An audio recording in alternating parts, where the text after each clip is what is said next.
Welcome to Man Does Tech, where I solve the problems you didn't even know you had. In this video, I will explain how to make lobster spaghetti.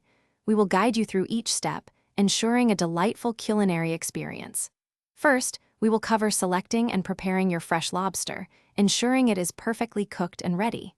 Next, we will craft a vibrant, aromatic sauce that complements the sweet lobster meat beautifully.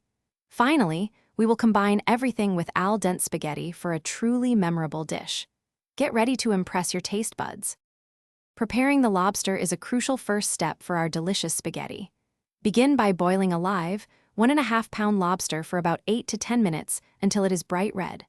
Once cooled, carefully extract all the succulent meat from the tail and claws.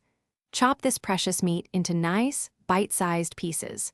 Remember to save about 1 cup of the flavorful cooking liquid. It will be a fantastic addition to our sauce later on. Now, let's create the heart of our dish, the rich tomato sauce. In a large pan, gently sauté 2 cloves of minced garlic and 1 small chopped shallot in olive oil until fragrant. Pour in 1 28-ounce can of high-quality crushed San Marzano tomatoes.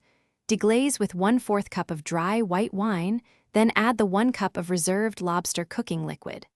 Let this simmer for about 20 minutes, allowing all those wonderful flavors to deepen and combine beautifully. The final steps bring everything together for a truly spectacular meal.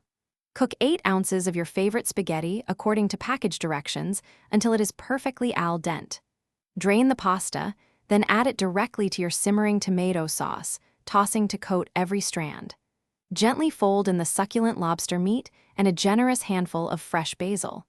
Serve this exquisite lobster spaghetti immediately, perhaps with a sprinkle of fresh parsley and a grating of Parmesan cheese. Enjoy! Thanks for watching. If you found this helpful, don't forget to like and subscribe.